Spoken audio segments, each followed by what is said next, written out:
దమ్ము శ్రీజ, ఫ్లోరా సైని వీళ్ళిద్దరూ నిలబడ్డారు లాస్ట్‌లో. మీకే బిగ్ బాస్, మీరే హౌస్‌మేట్ అయ్యి మీకే ఆ అవకాశాన్ని ఇస్తే ఇద్దరిలో ఎవరిని బయటికి పంపించి ఎవరిని సేవ్ చేస్తారు? మీ దగ్గరే పవర్ అస్త్రం ఉంటే ఎవరిని మీరు సేవ్ చేసే అవకాశం మీకు ఎక్కువగా ఉందనేది కింద కామెంట్ చేయండి. ఫ్లోరా సైనిని సేవ్ చేస్తాను, లేకపోతే శ్రీజాని సేవ్ చేస్తాను అనేది మీరు కింద కామెంట్ చేయండి. మనకున్నటువంటి ఇన్ఫర్మేషన్ ప్రకారం హౌస్‌లో కథ ఎట్లా నడిచిందంటే, ఫ్లోరా సైనికి అందరికంటే తక్కువ ఓట్లు వచ్చాయి. అంటే హౌస్లోంచి బయటికి వెళ్ళిపోవడానికి ఫ్లోరా సైనికి ఓట్లు వేసేవాళ్ళు ఎక్కువ మంది ఉన్నారు. అంటే మిగతా వాళ్ళకి ఓట్లు వేసిన వాళ్ళు ఎక్కువ ఉన్నారు. సో ఫ్లోరా సైనికి ఆ రకంగా తక్కువ ఓట్లు పడ్డాయి. దాదాపు 4% ఓట్లు మాత్రమే ఫ్లోరా సైనికి పడినట్టుగా తెలుస్తుంది. దమ్ము శ్రీజాకు కూడా ఒక ఇంకా తక్కువ, ఒక 2% ఓట్లు మాత్రమే పడినట్టు తెలుస్తుంది. హయ్యెస్ట్ ఓటింగ్లో సుమన్ శెట్టి ఉన్నాడు, పవన్ కళ్యాణ్ ఉన్నాడు, సంజన, భరణి, తనూజ, దివ్య నిఖిత, డీమన్ పవన్ వీళ్ళందరూ కూడా పైనుంచి టాప్ పొజిషన్లో ఉన్నారు. లాస్ట్ 3లో రీతు చౌదరి కంటే తక్కువ ఓట్లు ఫ్లోరా సైని కంటే తక్కువ ఓట్లు దమ్ము శ్రీజాకు పడ్డాయని తెలుస్తుంది.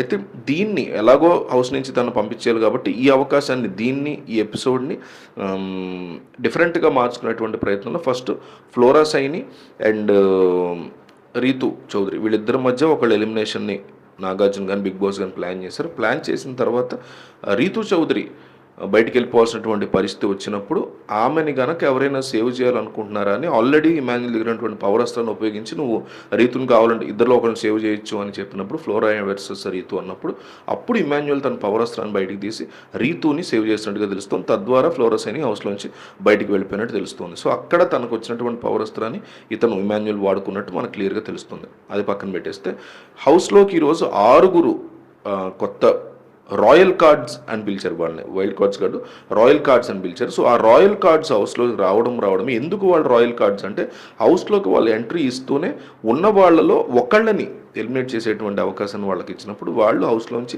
శ్రీజాని ఎలిమినేట్ చేసినట్టుగా తెలుస్తుంది. ఇన్నాళ్ళు ఏంటంటే ఓటింగ్ ప్రకారమే ఇది చేయాలి, కానీ ఇది నిజానికి బిగ్ బాస్ రూల్స్కి విరుద్ధం. ఎవరైనా సరే ఓటింగ్ ప్రకారమే బయటకు వెళ్ళాలి, కానీ ఏదైనా గొడవ జరిగితే వాళ్ళు తప్పు చేస్తే వెళ్ళాలి, లేదా వాళ్ళు ఇంకొకలా బిహేవ్ చేస్తే హౌస్లో వెళ్ళాలి తప్ప కొత్తగా రాయల్ కార్డ్స్ తీసుకొచ్చి వాళ్ళు బయట వేసేటువంటి అవకాశం అయితే లేదు. అయితే మరి శ్రీజాని ఎలిమినేట్ చేసి సీక్రెట్ రూమ్లో పెట్టారా లేకపోతే ఏం చేశారు? ఎందుకంటే బిగ్ బాస్ బజ్ కూడా కంప్లీట్ అయిపోయింది శ్రీజాది. సో 100% ఆమె ఎలిమినేషన్ అయితే జరిగిపోయింది, కానీ దాన్ని వీళ్ళు ఎట్లా ప్లాన్ చేశారు ఏంటి అనే ఎగ్జాక్ట్ డీటెయిల్స్ ఎక్కడ కూడా లేదు. కొంతమంది ఏమంటారంటే, ఇమాన్యుయల్కి ఇచ్చినటువంటి పవర్ అస్త్రాలు రీతుని సేవ్ చేస్తే ఇంకొకరిని బయటికి పంపించాలి, అంటే ఇంకొకరు తీసుకెళ్ళి డేంజర్ జోన్లో పెట్టాలి. అట్లా డేంజర్ జోన్ అంటే డీప్ డేంజర్ జోన్ ఒకటి పెట్టారు. ఆ జోన్లో శ్రీజన్ పెడితే ఆ వచ్చిన హౌస్ వైల్డ్ కార్డ్ వాళ్ళు ఎవరైతే ఉన్నారో అప్పుడు వాళ్ళు వచ్చి శ్రీజన్ బయటికి పంపించేశారనే ఒక వెర్షన్ వినిపిస్తుంది. ఇంకోటేమో లేదు, ఎలిమినేషన్లో భాగంగా ఇద్దరు డబుల్ ఎలిమినేషన్లో భాగంగా వెళ్ళిపోయిందని ఇంకోళ్ళు అంటున్నారు. లేదు, అవుట్లో వచ్చినటువంటి కార్డ్స్ ఆల్రెడీ ఉన్న, అదే కొత్తగా వచ్చిన రాయల్ కార్డ్స్ పార్టిసిపెంట్స్ కంటెస్టెంట్స్ హౌస్లో ఆల్రెడీ ఉన్న సరిగ్గా పెర్ఫామ్ చేయట్లేదు, మేము బయట నుంచి చూసాం, శ్రీజ ఇస్ వేస్ట్ అని ఫిక్స్ అయిపోయి ఆమెను హౌస్లో నుంచి పంపించేసారనేటువంటి వెర్షన్స్ కూడా వినిపిస్తున్నాయి. డిఫరెంట్ వెర్షన్స్ చాలా చోట్ల ఉన్నాయి, ఎగ్జాక్ట్ వెర్షన్ ఎక్కడ కూడా లేదు, నమ్మకండి. ఈరోజు మనం హౌస్లో చూస్తేనే తెలుస్తుంది. But flora Saini definitely eliminate అయింది, అండ్ దమ్ము శ్రీజ కూడా హౌస్ నుంచి ఈరోజు ఎలిమినేట్ అయింది.